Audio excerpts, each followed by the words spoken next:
Улс орныг удирдах хятадын практикт системчилсэн үзэл баримтлал баримтлах гэдэг үзэл санаа ажлын арга барил байдаг.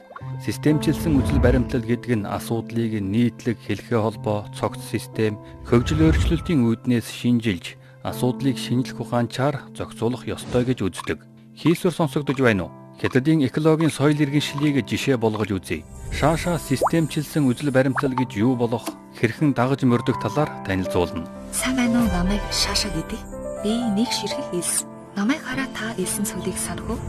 Элсэн цөлийг засч өөрчлөхийг та хүсч байгаа үсттэй. Цөлд ногоон бүрд зохицлох гэж ажиж байгаа байх та.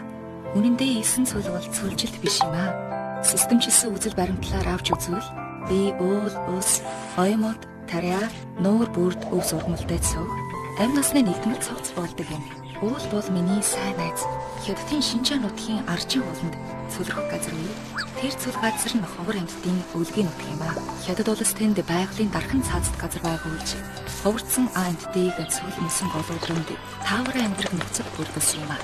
Байгаль бол амьдралын их. Хүн байгаль амь насны нэгдмэл цогц гэж хятад хүмүүс үздэг. Байгаль орчны экосистем, биологийн олон янз байдлыг хамгаалахын төлөө надтай тэнцэх. Эс намайг уул устай хамт байлгаж байгаа. Асуудлын нэг талаас нь бус бүрэн бүтэн цогц байдлаар авч үзэх нь системчилсэн үзэл баримтлалыг дагаж мөрдснөө бодит жишээ болно. Ус бол амьдралын тэтгэгч. Хятадын эрдэмтэд олон газар тухайн газрын онцлог тохируулан өвснээ үр шимэд хөрс агуулсан уут бий болгоод байгаа. Хүмүүс ус хадгалах технологийн тусламжтайгаар ууданд хийсэн усны тусал бүрийг гүйцэд ашиглаж олон ургамлыг элсэнд үндэслүүлж амьлуулж чадсан юм. Нарны гэрэл, ус, хөрс, элс, бусад олон элементийн зохистой нэгдэл бүрдүүлэх харилцаа уялдаатай арга барил нь системчилсэн үзэл баримтлалын илрэл юм. Солихонд хийсч тэнгэр газраар аялах дуртай элс биднийг ой модон зогсоож хөлийг минь амраадаг. Хөвчийн элс бол Бээжинтэй хамгийн ойрхон элсэн цөл юм. 30 гаруй жил ойжуулж, элсэн цөлийн 30% мод ургуулж, олон арван тэрбум өртөгтэй экологийн баялагийг бий болгож, тэнд амьдарч байсан 100 мянган хүнийг ядуурлаас бүрэн ангижруулсан байна.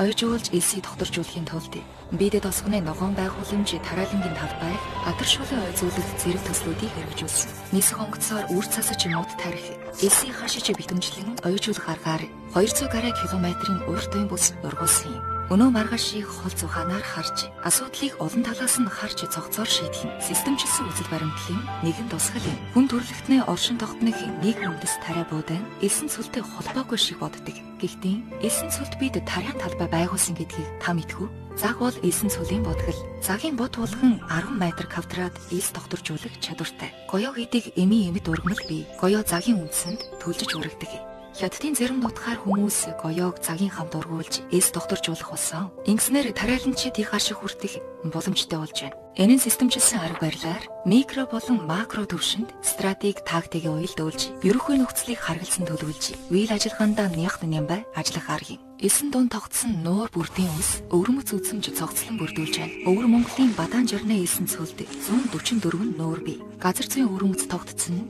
Бадан жирны цөлийг дэлхийн өвийн жагсаалтад бүртгүүлсэн юм. Энэхүү баян бүрд нутгийн иргэдэд аялал жуулчлалаа хөгжүүлж, орлогоо нэмэгдүүлэх боломж олгож, байгаль орчноо хамгаалах тэдний идэвхжлийг сэргийлсэн байна. Байгаль орчноо хамгаалж, эдийн засгаа хөгжүүлэх энэ арга бол системчилсэн үзэл баримтлалын бас нэгэн тод тусгал болж байна. Элс ус 2 эсрэг тесрэг зүйл гэж та боддгоо. Зарим ус ургамал элсэнд дуртай урагдаг. Хүмүүс хөвчийн элсэнд чихэр ус тариалж, ариу ургац хураасан байна. Чихэр ус бол элс докторжуулагч. Үүний зэрэгцээ түүний үндэс эмийн үнэт түүхээ дуулдаг. Чихэр үснээ ийш нь авч сайн чанарын хижээл болно. Үндэслэг ишээр нь азотыг бэхжүүлж хөрсийг сайжруулдаг. Бүх талаас нь нэгтгэн дүгнж, олон арга барилыг зэрэг хэрэгжүүлэх нь системчилсэн үзэл баримтлалын дагаж мөрдөхийн мөн чанар юм. За ингээд зогсъё доо.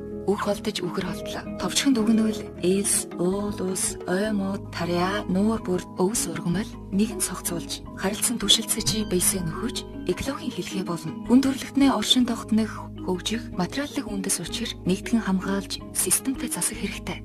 Тиймээс Шаашааг чамлаж болохгүй.